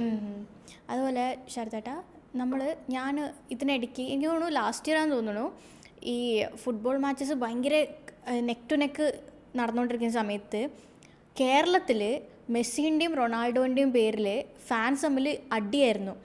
ആരുടെ കട്ടൗട്ടാണ് ഏറ്റവും പൊക്കത്തിൽ പോകുന്നത്, ഏറ്റവും ഹൈറ്റുള്ള കട്ടൗട്ട് ആരുടെ ആണെന്ന് പറഞ്ഞിട്ട് കേരളത്തിലാണ് ഈ അടി ഉണ്ടാവണം, ഫാൻ ഫൈറ്റ് ഉണ്ടാവണത്. ഒരാൾ മെസ്സിയുടെ കട്ടൗട്ട് വെക്കുന്നു, അതിൻ്റെ അപ്പുറത്ത് റൊണാൾഡോൻ്റെ അതിനേക്കാളും കുറച്ച് മുകളിലുള്ളത് വെച്ച് നമ്മൾ മെസ്സി റൊണാൾഡോ എന്നൊക്കെ പറയുന്നത് യൂറോപ്പിലുള്ള 2 ഫേമസ് ആയിട്ടുള്ള ഫുട്ബോൾ കളിക്കാരാണ്. നമ്മുടെ നാട്ടിലുള്ള എത്ര ആൾക്കാർ നമ്മളിങ്ങനെ സെലിബ്രേറ്റ് ചെയ്യുന്നുണ്ട്? ഇതാണോ IM വിജയനും സുനിൽ ഛേത്രിയും അല്ലാണ്ട് സഹൽ അബ്ദുൾ സമദ് അല്ലാണ്ട് എത്ര ആൾക്കാരുടെ പേര് നമുക്ക് എടുത്തു പറയാൻ പറ്റും, എണ്ണി പറയാൻ പറ്റും? എന്തുകൊണ്ടാണ് അങ്ങനെ ഒരു കാര്യം? ഞാനിപ്പോൾ അതിന് വേറൊരു ഉത്തരം തരാം. ഇപ്പോൾ ഈ പറഞ്ഞ കട്ടൗട്ടുകളും കാര്യങ്ങളൊക്കെ വെക്കാൻ ഇവർക്ക് ക്യാഷും കാര്യങ്ങളൊക്കെ ഉണ്ട്. ഇപ്പോൾ ഞങ്ങൾ വാവ് ഫൗണ്ടേഷൻ്റെ ഒരു ടൂർണമെൻറ്റ് കണ്ടക്ട് ചെയ്യാൻ വേണ്ടിയിട്ട് കോണ്ടാക്ട് ചെയ്ത ടൈമിന് ഇവർ നമ്മളോട് എന്താ ചോദിച്ചത്, എന്താണ് ഞങ്ങളുടെ ബെനിഫിറ്റ്? മീൻസ് ഈ എത്ര രൂപയുണ്ടാവും, ഏകദേശം ഒരു 10-50,000 രൂപയുടെയൊക്കെ കട്ടൗട്ടുകൾ വെച്ച ആൾക്കാർക്ക് ഞങ്ങൾക്ക് എന്താണ് ബെനിഫിറ്റ്? മീൻസ് ആ സ്പോർട്സിനെ അവരുടെ ഫുട്ബോളിനെ സ്നേഹിച്ചിട്ടുള്ള തിരിച്ചുള്ളൊരു ചോദ്യമല്ലായിരുന്നു അത്. ഒരു ബെനിഫിറ്റും ഇല്ല. ഞങ്ങൾക്ക് ബെനിഫിറ്റ് ഉണ്ട്. എന്താ വെച്ചാൽ ഞങ്ങൾക്കൊരു കുട്ടീനെങ്കിലും പുറത്തേക്ക് കൊണ്ടുവരാൻ പറ്റും, അത് ഞങ്ങളുടെ ബെനിഫിറ്റാണ്. അത് ഞങ്ങളെന്നും സന്തോഷത്തോട് കൂടിയിട്ട് ആഘോഷിക്കുകയും ചെയ്യും. എന്ന് വെച്ചാൽ ഒരു കുട്ടീനെ ഞങ്ങൾ ഉള്ളിൽ നിന്ന് കൊണ്ടുവന്നു കഴിഞ്ഞാൽ അത് ഞങ്ങൾ വിജയിച്ചു എന്നതിൻ്റെ അർത്ഥം. അപ്പം അതിന് ബെനിഫിറ്റ് ചോദിക്കുന്ന ആൾക്കാരുടെ അടുത്ത് ഞങ്ങൾക്കൊരു മറുപടിയില്ല. അവരുടെ ബെനിഫിറ്റുള്ള കാര്യങ്ങൾ അവർ ചെയ്യട്ടെ, ഞങ്ങൾക്ക് ഞങ്ങളുടേതായ ബെനിഫിറ്റ് ഉണ്ട്, ഞങ്ങളത് ചെയ്തോളാം, ഇത്രയേ ഉള്ളൂ. ചെറുതായിട്ട് അതുപോലെ തന്നെ ഇപ്പോൾ നമ്മളിപ്പോൾ മെസ്സിയുടെയും റൊണാൾഡോനെയും കേസ് എടുത്ത് നോക്കും, അതുപോലെ നെയ്മറിൻ്റെയും ഇപ്പോൾ കേസ് എടുത്ത് നോക്കുമ്പോൾ ചിലപ്പോൾ മെസ്സിക്ക് അർജൻറ്റീനയിലുള്ളതിനേക്കാൾ ആരാധകർ ചിലപ്പോൾ ഒരു കേരളത്തിലായിരിക്കാം. കാരണം ഏറ്റവും കൂടുതൽ ആരാധകർ കേരളം, കാരണം നമ്മളാണ് അവരെ നമ്മൾ ബ്രാൻഡ് ചെയ്തുകൊണ്ടിരിക്കുന്നുണ്ട്. നമ്മൾ ചെയ്യുന്ന ഒരു വലിയൊരു നെഗറ്റീവായിട്ട് ഞാൻ കാണുന്നത് വെച്ചാൽ നമുക്ക് മെസ്സി, റൊണാൾഡോ, നെയ്മർ അങ്ങനെ വാശിയോടുകൂടി ആരാധക ഫൈറ്റൊക്കെ ചെയ്യാം, അവരെ ബ്രാൻഡ് ചെയ്യാം, അവർക്ക് വേണ്ടി നമുക്ക് പ്രവർത്തിക്കാം, കട്ടൗട്ടുകളൊക്കെ വെക്കാം, നല്ല രീതിക്ക് നമ്മൾ ബ്രാൻഡിങ് നടക്കുന്നുണ്ട്. നമ്മുടെ പ്ലേയേഴ്സ് അല്ലെങ്കിൽ നമ്മുടെ സുനിൽ ഛേത്രി ആയാലും IM വിജയൻ ആയാലും ബൈജിങ് ബ്യൂട്ടി ആയാലും ആരായാലും എന്തുകൊണ്ടാണ് മോളോട്ട് അല്ലെങ്കിൽ ബ്രാൻഡിങ്ങായി മാറാത്തതെന്ന് പറഞ്ഞാൽ നമ്മുടെ തൊട്ടടുത്തുള്ള ഇത്രയും ടാലൻറ്റഡ് ആയിട്ടുള്ള ഇത്രയും ഐക്കോണിക് ആയിട്ടുള്ള പ്ലേയേഴ്സിനെ നമ്മൾ ബ്രാൻഡ് ചെയ്യുന്നില്ല. നമ്മൾ സുനിൽ ഛേത്രിയോ IM വിജയനോ ബ്രാൻഡ് ചെയ്ത് ലോകത്തേക്ക് എത്തിക്കുന്നില്ല. ലോകത്തേക്ക് ഇവരുടെ കഴിവ് കൊണ്ട് എത്തിയിട്ടുണ്ട്, പക്ഷേ ആരാധക കൂട്ടം കൊണ്ട് നമ്മൾ മനസ്സ് തുറന്ന ഒരാൾക്ക് പറയാൻ കഴിയും. ഇപ്പോൾ ഒരു റൊണാൾഡോൻ്റെ മെസ്സി ഫാൻസിന് അല്ലെങ്കിൽ അവരെ ഈ മെസ്സിനെയോ അല്ലെങ്കിൽ റൊണാൾഡോനെ ബ്രാൻഡ് ചെയ്യുന്ന പോലെ ഇവർക്ക് ഛേത്രിനെ IM വിജയനെ ബ്രാൻഡ് ചെയ്യാൻ പറ്റുന്നു മനസ്സുകൊണ്ട് പറയാൻ പറ്റില്ല. കാരണം നമ്മളെ തന്നെ നമ്മുടെ ഉള്ളിലുള്ള നമ്മുടെ അടുത്തുള്ള അവൈലബിൾ ആയിട്ടുള്ള ഇത്രയും ഐക്കോണിക് പ്ലേയേഴ്സിനെ നമ്മൾ ബ്രാൻഡ് ചെയ്യുന്നില്ല. അവരത്രയും വലിയ പ്ലേയേഴ്സാണ്. നമ്മൾ മറ്റവരെ ബ്രാൻഡ് ചെയ്തുകൊണ്ടിരിക്കുകയാണ്. അവർക്ക് ഏറ്റവും കൂടുതൽ ഫാൻസ് നമ്മുടെ ഭാഗത്ത് നിന്ന് ഉണ്ടായിക്കൊണ്ടിരിക്കുകയാണ്. പക്ഷേ നമ്മുടെ സ്വന്തം ആളുകളെ നമ്മൾ ബ്രാൻഡ് ചെയ്യുന്നില്ല. അതാണ് ഏറ്റവും വലിയ പ്രശ്നമായിട്ട് ഞാൻ കാണുന്നത്. ഞാൻ ഇതിൽ സിമ്പിളായിട്ട് വേറൊരു ചോദ്യം ചോദിക്കട്ടെ. നമ്മൾ വർഷങ്ങൾക്ക് ശേഷമാണ് നമ്മൾ സന്തോഷ് ട്രോഫി കപ്പടിച്ചത് കേരളത്തിൽ. എത്ര പ്ലേയേഴ്സിന്റെ പേര് നിങ്ങൾക്കറിയാം? ശരിയാണ്. നമ്മുടെ കേരളത്തിൽ നടക്കുന്ന സംഭവമാണ്. നിങ്ങൾ എല്ലാവരും മലയാളീസാണ്. നമുക്ക് കേരളത്തിന് വർഷങ്ങൾക്ക് ശേഷം സന്തോഷ് ട്രോഫി അടിച്ചു. അത് നമ്മൾ ഒരു ദിവസം ഒരു പത്രത്തിൽ ഒതുങ്ങിയ വാർത്ത കഴിഞ്ഞു. ഇതിന്റെ മുന്നേ ലെജൻസ് ആയിട്ടുള്ള എത്ര പേര് ഇതിപ്പോൾ ഈ അടുത്ത് സന്തോഷ് ട്രോഫി കപ്പടിച്ച ആ ഒരു ടീമിന്റെ ആളുകളെ അപ്പോൾ സ്വന്തം നാട്ടിലത്തെ ആളുകളല്ലാതെ തൊട്ടപ്പുറത്തെ നാട്ടുകൾ ആരും ഒരു ഫ്ലെക്സോ ബോർഡോ അല്ലെങ്കിൽ ഒരു കട്ടൗട്ടോ വെക്കാൻ റെഡിയല്ല. ഇത് ഫുട്ബോളിൽ മാത്രം ബേസ് ചെയ്തിട്ടുള്ള സംഭവമല്ല. ഇപ്പോൾ ഒളിമ്പ്യൻ ശ്രീജേഷ് എന്ന് പറയുന്നത് എൻ്റെ ക്ലാസ്മേറ്റ് ആണ്. എന്ന് വെച്ച് കഴിഞ്ഞാൽ ഹോക്കി പ്ലെയറാണ്, ഇന്ത്യൻ ടീമിൻ്റെ ക്യാപ്റ്റനായിരുന്നു. അവന് ഇനി രാജ്യത്തിൽ കിട്ടാവുന്ന എല്ലാ അവാർഡുകളും മേടിച്ചിട്ടുള്ളൊരു കായിക താരമാണ്. ആ താരത്തിനെ നമ്മൾക്ക് എന്തുകൊണ്ട് ഇവിടെ കേരളത്തിൽ ബ്രാൻഡ് ആവുന്നില്ല? ആ പുള്ളി അത്രയും ഹൈപ്പാണ്. എന്താ വെച്ച് കഴിഞ്ഞാൽ എൻ്റെ ക്ലാസ്മേറ്റ് ആണെന്നല്ല, നമ്മൾ എത്രയും റെസ്പെക്റ്റോട് കൂടി കാണുന്ന ഒരാളാണ്. എന്താ വെച്ച് കഴിഞ്ഞാൽ അത്രയും അവാർഡ് ഇന്ത്യയിൽ എനിക്ക് തോന്നുന്നു IM വിജയൻ മേടിച്ചതിനേക്കാൾ കൂടുതൽ, വിജയേട്ടൻ മേടിച്ചതിനേക്കാൾ കൂടുതൽ അവാർഡുകൾ മേടിച്ചിട്ടുള്ളത് ശ്രീജേഷാണ്. പിന്നെ ആ പുള്ളീനെ നമ്മൾക്ക് ഇപ്പോൾ കുറച്ചുള്ളിലേക്ക് ചെന്ന് ചോദിച്ചു കഴിഞ്ഞാൽ ആരാണ് ശ്രീജേഷ് എന്ന് ചോദിക്കും. അപ്പോൾ ആ സ്പോർട്സിലുള്ള ഒരു പ്രശ്നമാണത്. സ്പോർട്സ് വളർത്തിയെടുക്കാൻ സ്പോർട്സ് എന്ന് പറഞ്ഞിട്ടുള്ള ഒരു ഇത് കൊണ്ടുവരാത്തതിൻ്റെ ഒരു പ്രശ്നം. അതാണ് ഞാൻ പറഞ്ഞത്. ഇപ്പോഴും നമ്മൾ നമ്മുടെ സ്വന്തം ആളുകളെ നമ്മുടെ ഇന്ത്യക്ക് വേണ്ടി കഷ്ടപ്പെടുന്ന അല്ലെങ്കിൽ നമ്മുടെ ഇന്ത്യ രാജ്യത്തിൻ്റെ പേര് വലിയ ലെവലിലേക്ക് എത്തിക്കുന്ന ആളുകളെ നമ്മൾ പോലും ബ്രാൻഡ് ചെയ്യുന്നില്ല. നമ്മൾ പോലും അംഗീകരിച്ച് അല്ലെങ്കിൽ നമ്മൾ പോലും ബ്രാൻഡ് ചെയ്ത് അവരെ പ്രോത്സാഹിപ്പിക്കുന്നില്ല. അതുകൊണ്ടാണ് ശരിക്കും പറഞ്ഞാൽ നമ്മളിപ്പോഴും ഒരു സ്പോർട്സോടെ പ്രൊമോട്ടായി വരാത്തതിൻ്റെ ഒരു വലിയ റീസൺ. നമ്മൾ പോലും നമ്മളെ പ്രൊമോട്ട് ചെയ്യുന്നില്ല. അതുകൊണ്ട് തന്നെ ഈ സ്പോർട്സ് താരങ്ങൾക്ക് അംഗീകാരം കൊടുക്കേണ്ട ആരാ? നമ്മളെ പോലെയുള്ള ആളുകളാണ്. അത് അംഗീകാരം കൊടുക്കാൻ ഇവിടെ തയ്യാറല്ല. ഇപ്പം നമ്മളിപ്പോൾ ഈ ചോദിക്കുമ്പോൾ ഞാൻ മെസ്സി ആരാധകനാണ് അല്ലെങ്കിൽ റൊണാൾഡോ ആരാധകനാണ്, ഞാൻ ആരാധിക്കുന്നുണ്ട്, അത് ഓക്കെ. നേരെ തിരിച്ച് ആരാധകർ തിരിച്ച് നമ്മളോട് ചോദിക്കുന്നൊരു ചോദ്യമുണ്ട്, ഇവിടെ ഞങ്ങൾ ആരെ ആരാധിക്കണം അല്ലെങ്കിൽ ആരാണുള്ളതെന്ന്. അങ്ങനത്തെ കുട്ടികളെ നമ്മൾ വളർത്തിയെടുക്കണമെങ്കിൽ അതിനനുസരിച്ചുള്ള ഒരു സ്പോർട്സ് കൾച്ചർ നമ്മൾ ഉണ്ടാക്കണം ഇന്ത്യയിൽ. അത് നമ്മൾ എന്താ പറയുക, നമ്മൾ ഈ പണ്ട് പറയുമായിരുന്നു എഞ്ചിനീയറിംഗ് സ്റ്റുഡൻസ് എന്ന് പറഞ്ഞാൽ മുകളിലേക്ക് കല്ലിട്ട് കഴിഞ്ഞാൽ ആരെങ്കിലും ഏതെങ്കിലും ഒരു എഞ്ചിനീയർ. അതേപോലെ നമ്മൾ അക്കാദമികൾ തുടങ്ങിയിട്ട് കാര്യമില്ല. ഈ അക്കാദമിക്ക് ഒരു പ്രൊഫഷണൽ അല്ലെങ്കിൽ അതിനൊരു കൾച്ചർ ഉണ്ടാക്കണം. ശരത്തേട്ടെ, ഈ അക്കാദമിസ് പറഞ്ഞല്ലോ, അക്കാദമികളും നമ്മുടെ വാവു ഫൗണ്ടേഷൻ തമ്മിലുള്ള പ്രധാന വ്യത്യാസം എന്താണ്? ഇത് വാവു ഫൗണ്ടേഷൻ ഇപ്പോൾ ഇവിടെ എക്സിസ്റ്റിംഗ് ആയിട്ടുള്ള അക്കാദമികൾ പോലെ തന്നെ സെയിം മോഡലുള്ളൊരു ഫൗണ്ടേഷൻ ആണോ? ഞങ്ങൾ അക്കാദമിയായിട്ട് പ്രവർത്തിക്കുന്നില്ല. മീൻസ് ഞങ്ങളൊരു ക്യാമ്പോ അല്ലെങ്കിൽ അങ്ങനത്തെ കാര്യങ്ങളോ, അതിനിവിടെ ഇഷ്ടംപോലെ ആൾക്കാരുണ്ട്. അതായത് പ്രൊഫഷണൽ ആയിട്ടുള്ളവരും ഉണ്ട്, എക്സ്പീരിയൻസ്ഡ് ആയിട്ടുള്ളവരും ഉണ്ട്. ഞങ്ങളിപ്പം അതിൻ്റെ ഒരു ലിസ്റ്റ് ഔട്ട് ചെയ്തിട്ടുണ്ട്. എന്ന് വെച്ച് കഴിഞ്ഞാൽ കേരളത്തിലുള്ള ഏറ്റവും ബെസ്റ്റ് അക്കാദമികളുടെ ഒരു ലിസ്റ്റ്, ഇന്ത്യയിലുള്ള ഏറ്റവും ബെസ്റ്റ് അക്കാദമികളുടെ ഒരു ലിസ്റ്റ്, വിദേശത്തുള്ളതും അതേപോലെ തന്നെ. അപ്പോൾ നമ്മൾ ഈ തിരഞ്ഞെടുക്കുന്ന കുട്ടികളെ നമ്മൾ ഒരു ആവറേജ് സ്റ്റുഡൻ്റ് ആണെങ്കിൽ ആ കുട്ടീനെ ഞങ്ങൾ മീൻസ് അതാത് ജില്ലകളിലുള്ള ഏറ്റവും ബെസ്റ്റ് ആയിട്ടുള്ള ഒരു അക്കാദമിയിലേക്ക് ഞങ്ങൾ അവരുടെ ഫുൾ എക്സ്പെൻസ് മീൻസ് ഞങ്ങളൊരു സ്കോളർഷിപ്പ് കൊടുക്കുന്ന പോലെ കൊടുത്തിട്ട് ആ കുട്ടീനെ അവരുടെ ജില്ലയിലുള്ള ഏറ്റവും നല്ല അക്കാദമിയിലേക്ക് വിടും. ഇനി ആ കുട്ടി കുറച്ചുകൂടി എബവ് ഏവറേജ് ആണ് വെച്ച് കഴിഞ്ഞാൽ കുറച്ച് വെച്ചാൽ എബവ് ഏവറേജ് ആയിട്ടുള്ളൊരു കുട്ടിയാണെങ്കിൽ നമുക്കൊരു ബാംഗ്ലൂർ FC അല്ലെങ്കിൽ മുംബൈ FCൻ്റെ ഒക്കെ ഈ ജൂനിയർ ടീമുകളുണ്ട്. അപ്പോൾ നമ്മൾ അവരെ പിച്ച് ചെയ്തിട്ട് നമ്മൾ അവർക്കുള്ള എല്ലാ ഇതേപോലെ തന്നെ സ്കോളർഷിപ്പ് കൊടുത്തിട്ട് അവരുടെ എക്സ്പെൻസും കാര്യങ്ങളൊക്കെ ഞങ്ങൾ വഹിച്ചിട്ട് ആ കുട്ടീനെ ഞങ്ങൾ അവിടെ ആ അക്കാദമി ചേർത്തു. ഇനി അതിൽ ഔട്ട്സ്റ്റാൻഡിങ് ആയിട്ടുള്ളൊരു കുട്ടി എന്ന് വെച്ച് കഴിഞ്ഞാൽ എക്സ്ട്രാ ഓർഡിനറിയാണ്. ആ കുട്ടികളെയാണ് ഞങ്ങൾ പുറത്തേക്ക് വിടാൻ ഉദ്ദേശിക്കുന്നത്. എന്ന് വെച്ചാൽ ഇന്ത്യയുടെ പുറത്ത് നല്ല ഒരു 2-3 അക്കാദമികളായിട്ട് ഞങ്ങളിപ്പോൾ മെയിലും കാര്യങ്ങളൊക്കെ അയച്ച് പിച്ച് ചെയ്തുകൊണ്ടിരിക്കുന്നുണ്ട്. അത് കിട്ടിക്കഴിഞ്ഞാൽ ഞങ്ങളുടെ ആഗ്രഹമാണ്, ഞങ്ങൾ ശ്രമിച്ചുകൊണ്ടിരിക്കുന്നുണ്ട്. അത് നടന്നു കഴിഞ്ഞാൽ ഞങ്ങൾ സക്സസ് ആണ്. ഈ വർഷം ഞങ്ങളത് സക്സസ് ആണ്. CO സ്ക്വയറിൻ്റെ പോഡ്കാസ്റ്റ് കണ്ടുകൊണ്ടിരിക്കുന്ന ആൾക്കാരിൽ ആർക്കെങ്കിലും വാവ് ഫൗണ്ടേഷനിൽ രജിസ്റ്റർ ചെയ്യണമെന്നുണ്ടെങ്കിൽ എന്തായിരിക്കും എൻ്റെ പ്രോസസ്സ്? വാവ് ഫൗണ്ടേഷൻ്റെ ഈ നമ്മൾ ഇന്ത്യാസ് നെക്സ്റ്റ് ലെജൻഡ് ലീഗ് എന്നൊരു ടൂർണമെൻറ്റ്, ഇത് മെയിനായിട്ട് നമ്മൾ ഫോക്കസ് ചെയ്യുന്നത് 12 മുതൽ 14 ഏജ് കാറ്റഗറിയിലെ കുട്ടികളുടെ അവരെ പ്രൊമോട്ട് ചെയ്ത് കൊണ്ടുവരാൻ വേണ്ടിയിട്ടാണ്. ഇന്ത്യ ഒട്ടാകെ നടത്തുന്നുണ്ട്. അതിൻ്റെ ഫസ്റ്റ് എഡിഷൻ ഇപ്പോൾ കേരളത്തിൽ നടക്കാൻ പോകുന്നു. അപ്പോൾ ആ കുട്ടികൾ അവർ ടൂർണമെൻറ്റിൽ പങ്കെടുത്ത് അവരെ സ്കൗട്ട് ചെയ്തെടുത്ത് നല്ല മികച്ച അക്കാഡമിയിൽ എത്തിക്കുക എന്നുള്ള പ്ലാന്. സോ ഇതിലേക്ക് കുട്ടികൾ വരണമെങ്കിൽ സിമ്പിളാണ്. നമ്മുടെ രജിസ്ട്രേഷൻ വളരെ സിമ്പിളാണ്. നമ്മുടെ വെബ്സൈറ്റ് ത്രൂ തന്നെ വെബ്സൈറ്റിൽ തന്നെ നമുക്ക് ടീമായിട്ടും ഇൻഡിവിജ്വലായിട്ട് രജിസ്ട്രേഷൻ ചെയ്യാനുള്ള ഒരു അവസരമുണ്ട്. ഇതിൽ നമ്മുടെ വെബ്സൈറ്റിൽ കയറുക, രജിസ്റ്റർ ചെയ്യുക. നമ്മൾ രജിസ്റ്റർ ചെയ്ത ഉടൻ തന്നെ നമ്മുടെ ടീംമേറ്റ്, നമ്മുടെ വാവ് ഫൗണ്ടേഷൻ്റെ ടീം എന്ത് ചെയ്യും, കോൺടാക്ട് ചെയ്യും. എന്നിട്ട് അവർക്ക് വേണ്ട ഗൈഡൻസ് കൊടുക്കും. അവർ നിയർ ബൈ ഏതാണോ ടൂർണമെൻറ്റ് പ്ലേസ് ആ പ്ലേസിലേക്ക് അവർ എത്തിക്കും. ഇതൊക്കെ നമ്മൾ കൃത്യമായിട്ട് ആ രജിസ്റ്റർ ചെയ്ത കുട്ടീനെ എപ്പോഴും ഗൈഡ് ചെയ്തുകൊണ്ടേയിരിക്കും നമ്മൾ. ഇതാണ് നമ്മുടെ ഒരു പ്രൊസീജിയർ എന്ന് പറയുന്നത്. ഇതിലിപ്പം ഒരു ഡൗട്ട് ഉണ്ടാവും. ഞങ്ങളുടെ നാട്ടിലിപ്പോൾ നല്ല അക്കാദമി പോയിക്കൊണ്ടിരിക്കുന്ന കുട്ടിയാണ്, പിന്നെ എന്തിന് ഞങ്ങൾ വേറൊരു അക്കാദമി ചൂസ് ചെയ്യണം, അല്ലെങ്കിൽ ഞങ്ങൾ എന്തിനിപ്പോൾ ഇതിൽ വന്ന് കളിച്ചിട്ട് ഞങ്ങൾക്ക് ഇപ്പോൾ എന്താ ചെയ്യാനുള്ളത്, നിങ്ങളുടെ ജില്ലയിലേക്ക്. പക്ഷെ ഞങ്ങൾ ചെയ്യുന്നൊരു കാര്യം എന്ന് പറഞ്ഞാൽ, ഞങ്ങളൊരു കുട്ടീനെ ഞങ്ങളൊരു അക്കാദമി കൊടുത്തിട്ടുണ്ടെങ്കിൽ ആ കുട്ടിയുടെ ഗ്രാഫ് ലെവൽ കയറുന്നുണ്ടോ ഇല്ലേ എന്നുള്ളത് ഞങ്ങൾക്ക് കറക്റ്റായിട്ട് ഞങ്ങൾ മോണിറ്റർ ചെയ്തുകൊണ്ടിരിക്കും. എല്ലാ മാസവും ഞങ്ങൾക്ക് അതിൻ്റെ കൃത്യമായ റിപ്പോർട്ടുകൾ ഞങ്ങൾ ആ അക്കാദമിയിൽ നിന്ന് മേടിക്കും. അത് കഴിഞ്ഞിട്ട് ആ കുട്ടിക്ക് ഒരു വർഷം കഴിഞ്ഞിട്ടുള്ള ഡെവലപ്മെൻറ്റ് ഞങ്ങൾക്ക് അറിയണം. എന്താ വെച്ച് കഴിഞ്ഞാൽ ഇല്ലെങ്കിൽ ഞങ്ങൾ ആ കുട്ടീനെ ഞങ്ങൾ വിഡ്രോ ചെയ്യും. എന്താ വെച്ച് കഴിഞ്ഞാൽ ഞങ്ങളായിട്ട് കൊണ്ടുപോയ കുട്ടിയാണ്, ഞങ്ങളുടെ ഉത്തരവാദിത്തമാണ് ആ കുട്ടീൻ്റെ ഗ്രാഫ് ലെവൽ കയറ്റുക എന്നുള്ളത്. എന്ന് വെച്ചാൽ ഞങ്ങളിപ്പം ഇത്രയും ഉൾഗ്രാമങ്ങളിൽ പോയി ഞങ്ങളുടെ സ്കൗട്ടിങ് ടീമിനെ വെച്ച് ഞങ്ങൾ സെലക്ട് ചെയ്ത് എടുക്കുന്ന കുട്ടിയാണ്.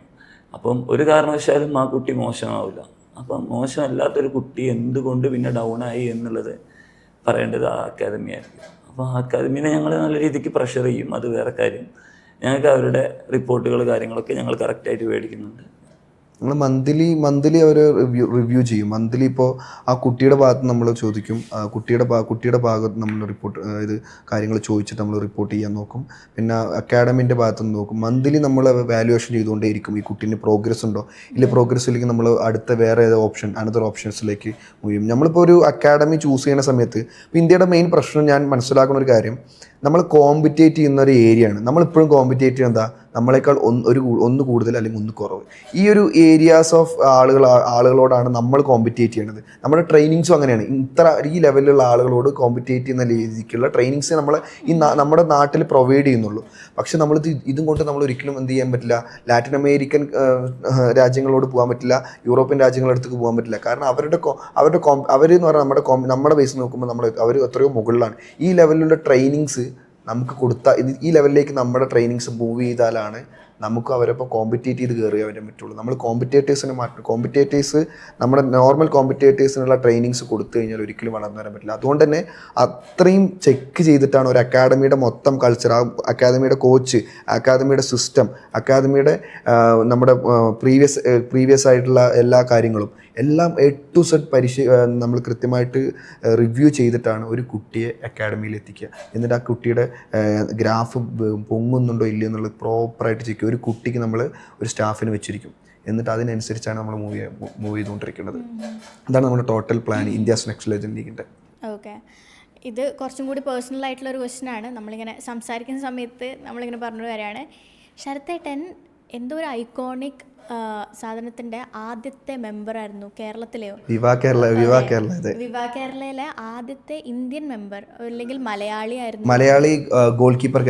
ഇത് ഐ ലീഗ് ചരിത്രത്തിലെ മലയാളി ഗോൾ കീപ്പർ ക്യാപ്റ്റനാണ്. ഐ ലീഗ് ചരിത്രത്തിലെ മലയാളി ഗോൾ കീപ്പർ ക്യാപ്റ്റനാണ് ശരത്തൻ. അതായത് നമ്മൾക്ക് ഇപ്പം ഇന്ന് ഈ കേരള ബ്ലാസ്റ്റേഴ്സ് ഒക്കെ പറഞ്ഞിട്ട് എല്ലാവരും കട്ടൗട്ടൊക്കെ വെച്ച് വലിയ രീതിക്ക് മഞ്ഞപ്പട എന്നൊക്കെ പറഞ്ഞ് ആഘോഷിക്കുന്ന ഒരു സമയമാണ് ഇപ്പോൾ ഈ കേരള ബ്ലാസ്റ്റേഴ്സ് ഗോകുലം കേരള.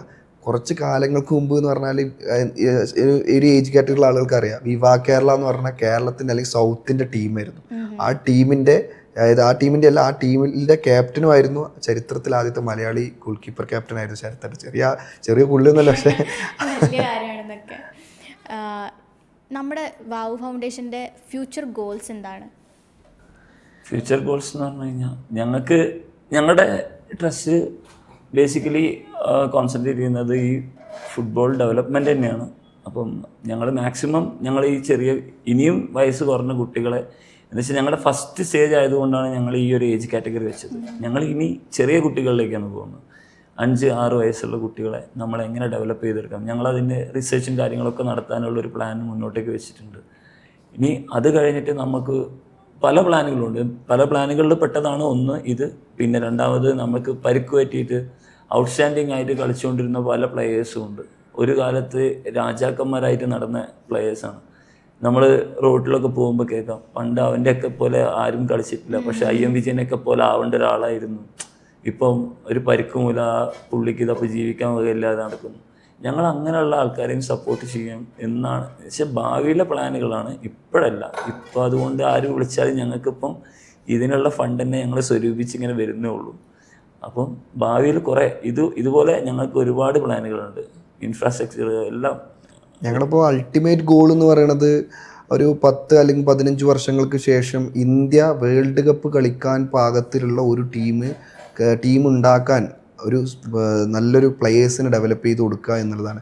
അതിനുവേണ്ടി ഞങ്ങൾ ഒരുപാട് കാര്യങ്ങളുണ്ട്. ഇപ്പോൾ ഞങ്ങൾ അടുത്തത് എന്തായാലും റിസർച്ച് മേഖല ഉണ്ട്. അതുപോലെ തന്നെ ഞങ്ങൾ ഹെൽത്ത് വൈസ് ഹെൽത്തിലേക്ക് ഇറങ്ങും. അതുപോലെ എഡ്യൂക്കേഷൻ. ഞാൻ പറഞ്ഞു, നമ്മുടെ നാട്ടിലൊക്കെ ഉള്ള ഒരു മേജർ പ്രശ്നമായിട്ട് ഞാൻ പറഞ്ഞതാണ്, 10ാം ക്ലാസ് കഴിഞ്ഞാൽ, +2 കഴിഞ്ഞാൽ, ഡിഗ്രി കഴിഞ്ഞാൽ, PG കഴിഞ്ഞാൽ കരിയർ ഗൈഡൻസ് കൊടുക്കും. കരിയർ ഗൈഡൻസ് എന്തിന്?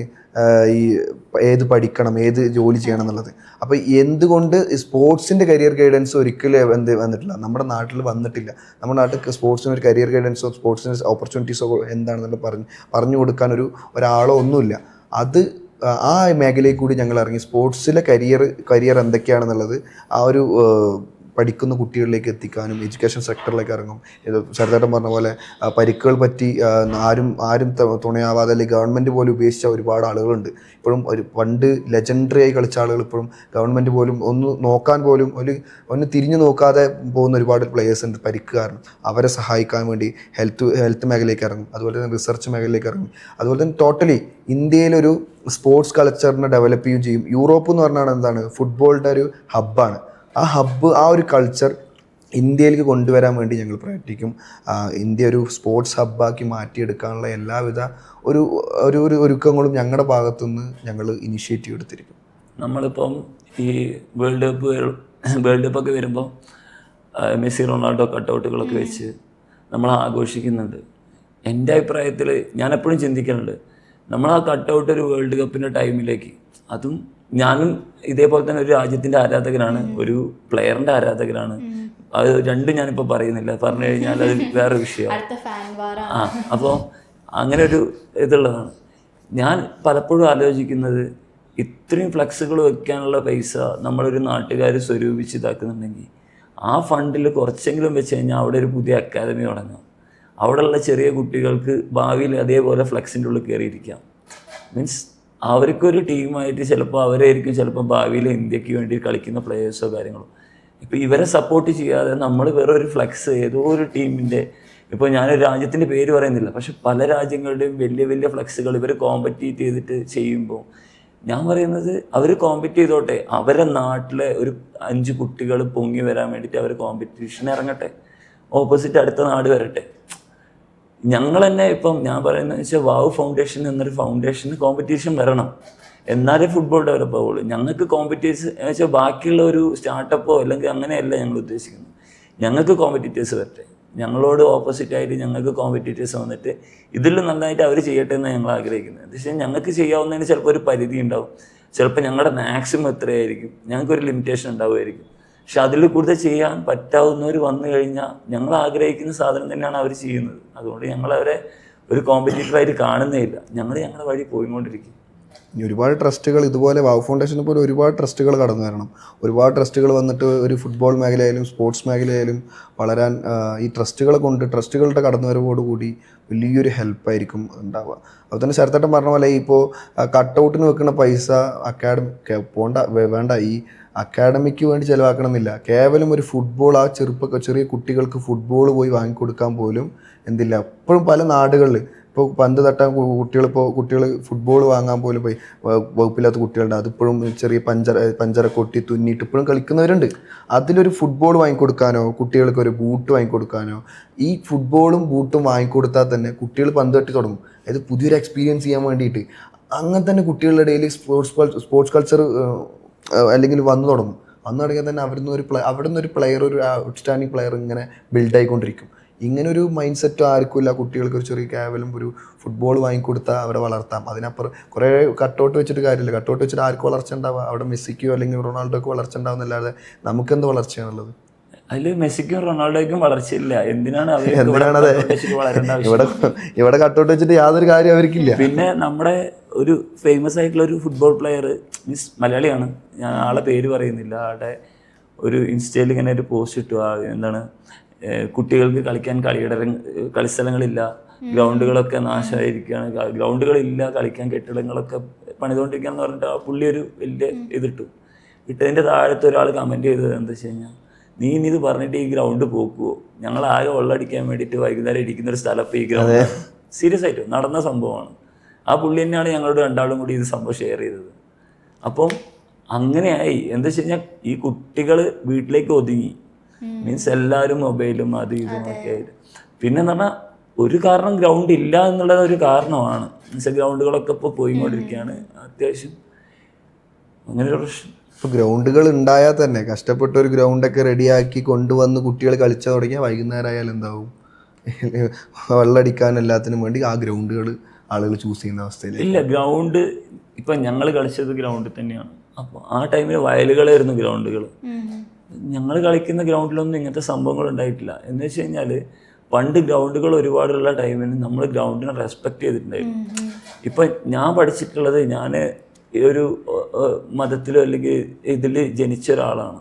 പക്ഷേ ഞാനൊരു ഒരു സ്റ്റേജ് കഴിഞ്ഞതിന് ശേഷം നമ്മളിപ്പം എല്ലാവരോടും ചോദിക്കും, നീ ദൈവത്തിനെ കണ്ടിട്ടുണ്ടോ, അല്ലെങ്കിൽ അള്ളാഹുവാണ് നിൻ്റെ ദൈവം, മറ്റേ ശ്രീകൃഷ്ണനാണ് നിൻ്റെ ദൈവം, അല്ലെങ്കിൽ യേശുവാണ് ഇത്.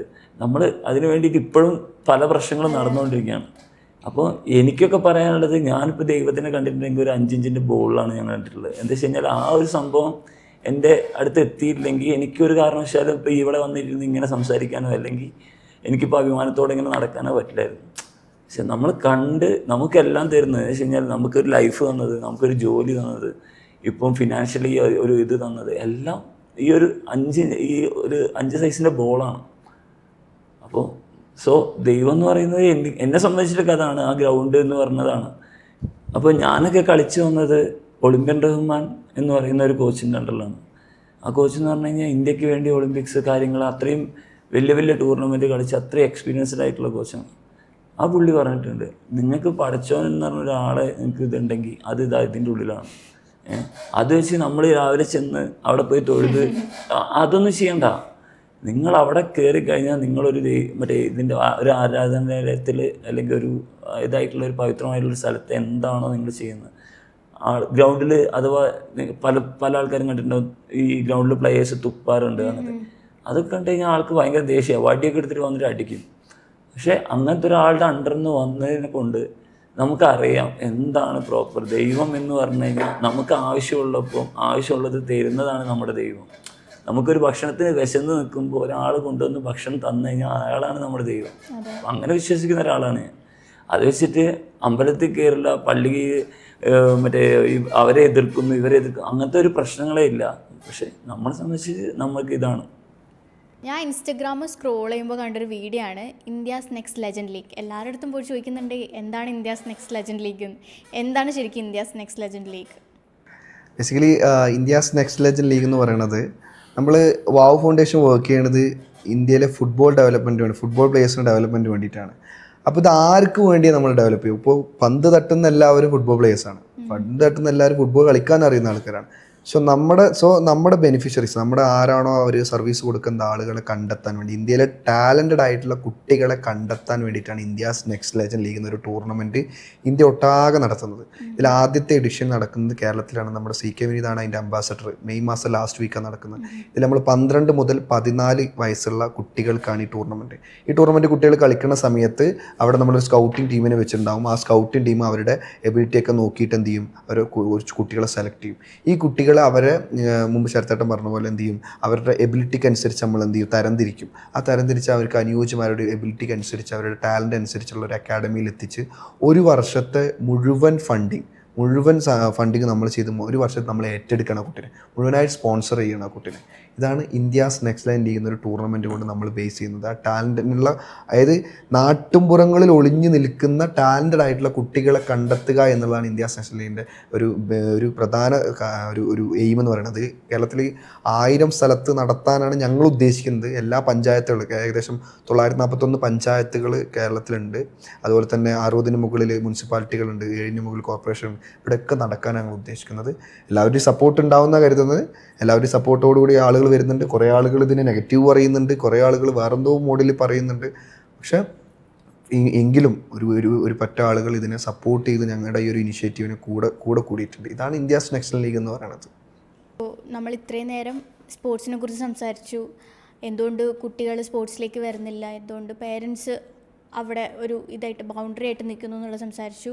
ഇത് കാണുന്ന പ്രേക്ഷകരെടുത്ത്, CO2 പോഡ്കാസ്റ്റ് കാണുന്ന പ്രേക്ഷകരെടുത്ത്, അമ്മമാരെടുത്ത്, അച്ഛന്മാരുടെ അടുത്ത്, പേരൻസിൻ്റെ അടുത്ത് എന്താണ് നിങ്ങൾക്ക് പറയാനുള്ളത്? അപ്പോൾ നമുക്ക് പറയാനുള്ളത് എന്താ വെച്ചാൽ, ഒരു കുട്ടിക്ക് ഇന്ന മേഖല അല്ലെങ്കിൽ പഠിത്തം പറയുന്ന മേഖല മാത്രമല്ല, ഒരുപാട് ഇതുണ്ട്, കരിയർ ഓപ്പർച്യൂണിറ്റി ഉണ്ട്. ഒരുപാട് അവർക്ക് ടേസ്റ്റുകളുണ്ട്, അല്ലെങ്കിൽ അവരുടെ ഓപ്ഷൻസുകളുണ്ട്. അവരെന്താണോ കരുതുന്നത്, അവരുടെ ഫ്യൂച്ചർ എന്താണെന്ന് അവർ കരുതുന്ന ആ ഫ്യൂച്ചറിലേക്ക് എത്തിക്കാൻ ശ്രമിക്കുക. അവരുടെ ആഗ്രഹത്തിനനുസരിച്ച് പോകണം. ചില ആളുകൾ ചിലപ്പോൾ പഠിച്ചിട്ട് എന്തെങ്കിലുമൊക്കെ എഞ്ചിനീയർ ആവണം, IAS ആവണം, IPS ആവണം, ഡോക്ടർ ആവണം, ഇതൊക്കെ ആയിരിക്കും ഒരു പറ്റ ആളുകൾക്ക് താല്പര്യം. ഒരു പറ്റ ആളുകൾക്ക് പാട്ട് പാടുക, ഡാൻസ് കളിക്കുക, ഇതായിരിക്കും ചിലപ്പോൾ താല്പര്യം. ചിലപ്പോൾ ഒരു പറ്റ ആളുകൾ ക്രിക്കറ്റ് കളിക്കുക, ഫുട്ബോൾ കളിക്കുക എന്നാണ് താല്പര്യം. സോ നിങ്ങളുടെ കുട്ടിൻ്റെ കഴിവ് എന്താണ്, നിങ്ങളുടെ കുട്ടിൻ്റെ ഡ്രീം എന്താണ്, അത് മനസ്സിലാക്കിയിട്ട് പ്രവർത്തിക്കുക. ഒരു പഠിത്തം മാത്രമല്ല, പഠിത്തം വേണ്ട എന്ന് ഞാൻ പറയില്ല, പഠിത്തം എന്തായാലും വേണം, നമുക്ക് കൃത്യമായിട്ടുള്ള എഡ്യൂക്കേഷൻ വേണം.